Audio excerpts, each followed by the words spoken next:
So Justin, congratulations on the massive win. Just got to address this. You came in with the shirt on, you've taken the shirt off. Why that decision? This is my after-fight tradition, man. I got to show you guys an improvement on the pectorials and the biceps and triceps and shit. You did. Very nice. Just take us through the chains, by the way. While you've got them out, you're wearing them. You've got a cross and a bit of a lion's head there. That's what comes out. That's big pretty. Well, how's it feel to... God. Huh. I was going to say, how does it feel to get such a massive win over a massive legend in Mark Hunt? The goal was not to take him down at all. The goal was to come in here and outstrike the striker, just to show people my evolution in striking, and that, I'm not afraid of none of these guys, man. I'm here to take this division over. And so, every fight, you're going to see a different part of me. And if you look at the first fight, even when I first started, I'm only in this 9 fights. And before that, I had the football and judo background, so I didn't really have the extensive background on these guys. So I'm learning on as we go up. And it's literally, I live by my motto, outwork them all. Can you let us know about giving Mark Hunt his moment in the cage there?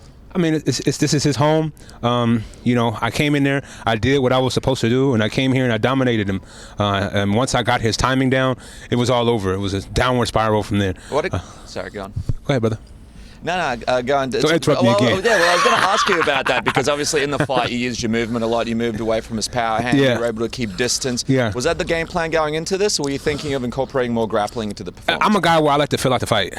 I really like to fill out the fight. But, mentally, my goal was not to take him down because, that was just something for me to overcome and to conquer with myself. I'm one of those people where I like to prove myself right. So I went in there and I did what I had to do to get the victory. I don't know if you know this, but Tuivasa gave you a call out at the end of his fight.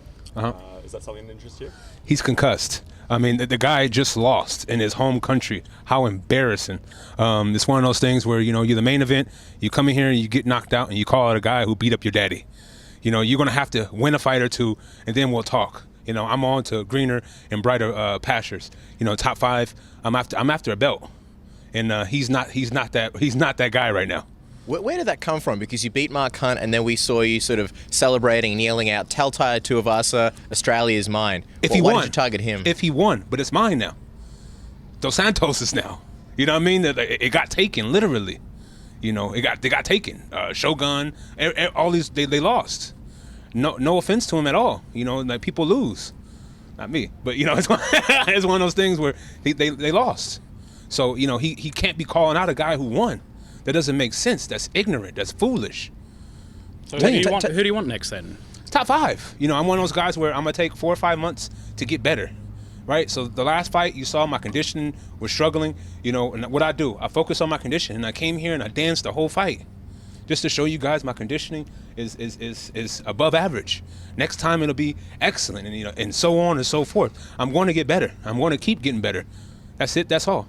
Take us back to yesterday. There was an interesting moment. On the media day, actually, you and Mark Hunt had a pretty intense stare down. And then yesterday at the weigh-ins, it was another intense stare down. You guys went behind the curtain. Something happened.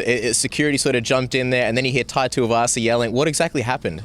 I mean, come on, man. He's protecting his daddy. What do you expect him to do? Mark, it's a fight, man. Like I said, this is the fight game, not the light game. I'm not here to make friends. I'm here to dominate these guys by any means necessary. I'm here to win. I don't care if it's a decision. I don't care if it's a knockout, split decision. I don't give a flying you-know-what. I'm just here to win. You can swear. I don't give a fuck.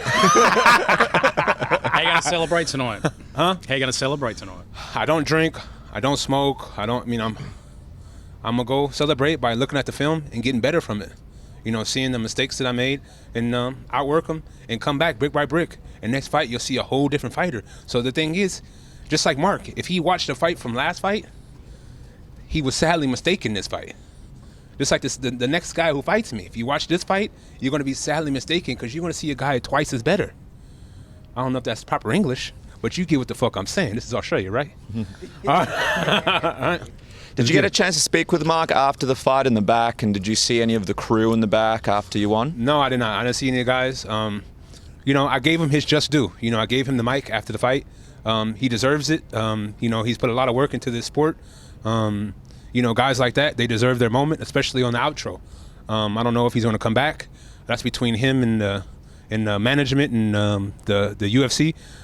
But he's a guy who deserves his mark, and that was his mark. Win, lose, or draw. I mean, he was going to lose facing me, but that was his time, and I gave him his time. You did a great interview with Chuck Mindenhall of MMA Fighting, where he put out a great piece on you. Okay. And one of the quotes there that I found interesting was you said, "You're not a fighter, you're an artist." Yes. Just take us into that mentality. You know, like I said, I come in here, I evolve after every fight. You know, like I like to just be graceful, not like I am graceful. So I like to go with the flow of the fight. So if the guy's coming, I'm evading, I'm flowing on them. You know, and they get frustrated. A lot of these guys get frustrated, and because I do things that most fighters don't do. You know, that's just who I am. I'm big, I'm pretty, I'm agile, I'm lucid, and I'm ready to get it, baby. Who's next? What did you think of Junior Dos Santos? Did you get a chance to watch the main event at all in the back? Yes, I did. What did you think of the performances from Junior and Tai? I mean, a guy punching from his back, how moronic is that? You know, that rhymed a little bit, huh? You know, you don't punch from your back. You know, you need to take a few jiu-jitsu classes and maybe need to do a little bit of wrestling. But Junior Santos, all props to him. He got a TKO. Props to him. You enjoyed your trip down here. Can we see you down here again? Will I come to Australia again? No. My whole thing now is I've conquered Scotland, I've conquered Australia, I've conquered Japan. It's time for me to start conquering the United States of America. You know, I will, and I'm telling this to everybody, I will only fight in Vegas, the Bay Area, or New York. Or a major venue like Dallas Cowboy Stadium, but in America. Don't come at me with none of this foreign shit no more. Big Pretty is staying home.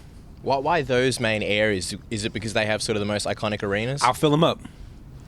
I'll fill them up. If they give me the opportunity, they give me the publicity that I deserve, I'll fill these places up. Everybody want to see a big heavyweight that moves and is pretty. Everybody wants to see that, man. Stop bullshitting. All right, it's time to get it. Do you feel like you get the publicity that you deserve? No, because of what I stand for. I mean, if you look at my Instagram, I'm talking about the real Aboriginals. The Aboriginals that are dark like me, the ones that are being set aside in Australia right now. You know, I'm talking about stuff like that. I'm talking about stuff that's real, and a lot of people who are fake don't like that. So if you're real, let's get it, baby. Good, guys. Cool. I'll work them all.